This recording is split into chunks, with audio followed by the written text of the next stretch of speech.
En el estoicismo hay una manera de entender la vida muy pragmática que nos puede venir muy bien en el siglo XXI como consejo a la hora de enfocar nuestro día a día. Epicteto decía que toda persona debería de comenzar planteándose lo siguiente para tomar buenas decisiones. ¿Qué cosas dependen de mí en la vida y qué cosas no dependen de mí en la vida?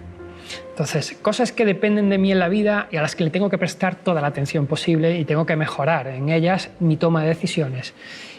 Mis opiniones. Mis opiniones son mías, de nadie más, tengo que responsabilizarme de ellas y tengo que saber muy bien dónde las doy y hacia quién van dirigidas. Esto es fundamental en el siglo XXI cuando las redes sociales, la velocidad de transmisión del mensaje o de la indignación está por encima del análisis reflexivo.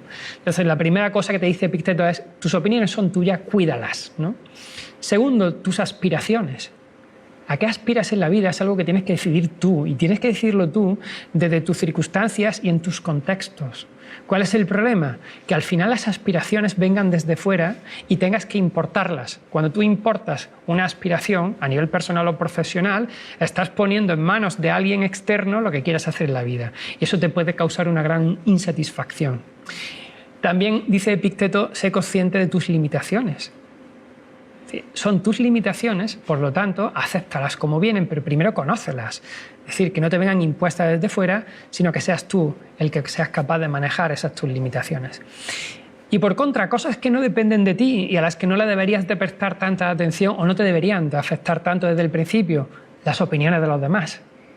Es decir, los demás van a opinar constantemente de nosotros. Dice, bueno, intenta darle la medida oportuna a cada opinión. Yo en esto siempre añado, ¿no? Las personas que quieres y las que percibes que te quieren, sus opiniones son muy positivas para ti porque en realidad son personas que tienen aprecio, ¿no? Pero el resto de opiniones, y en esto las redes sociales están a la orden del día, pueden hacerte mucho daño, tanto positiva como negativamente. Y esto es algo que me gusta destacar cuando intento educar a nuestros chavales en el uso de las nuevas tecnologías.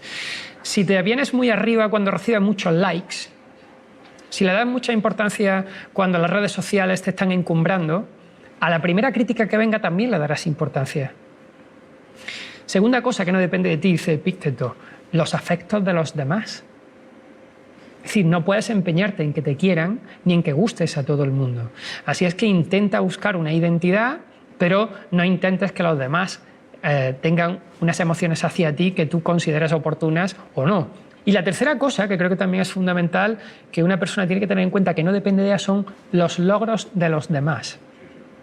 Es decir, hacia donde los demás vayan y lo que consigan no dependen de ti, así es que no dejes que te afecte, y si además son amigos, alégrate por ellos, pero no te obsesiones con igualar los logros de los demás, sino pon una meta en torno a ti y no en torno al otro. Entonces, desde esa perspectiva, yo creo que la filosofía, cuando te vas a la parte pragmática, cuando te vas a las enseñanzas del día a día, puede ser un elemento maravilloso para el pensamiento crítico.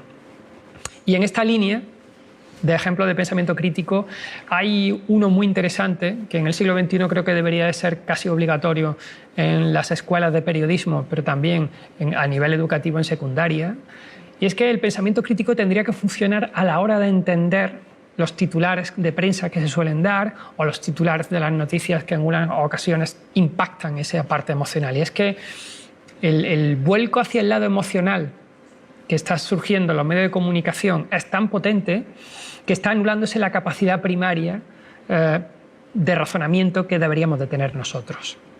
De modo que si yo consigo un titular sensacionalista, yo sé que voy a acudir directamente a tu emoción, o bien de felicidad o bien de indignación, y he conseguido anular tu parte racional.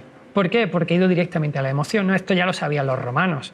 Cuando en el año 80 el emperador Tito inaugura el Coliseo, lo hace porque, en primer lugar, consigue acabar la obra, ¿vale? Pero lo hace porque en el 79 había estallado el Vesubio y se había llevado por delante Pompeya y el Culano, y en el 80 un incendio asola un tercio de Roma y encima una plaga, creemos que era la peste, se carga la otra parte. Entonces Tito ve que su reinado estaba a punto de claudicar y decide inaugurar el Coliseo, acelera la finalización del mismo y lo inaugura.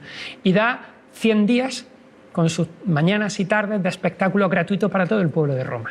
Y todos los días en los sótanos del Coliseo se hacían 1000 hogazas de pan y se repartían en los descansos a todo el público. A partir de ahí, cuando terminaron los espectáculos, el reinado de Tito permaneció sin ningún problema porque sabía que se había ganado al público a base de dos cosas muy sencillas, que es pan y circo, ¿no?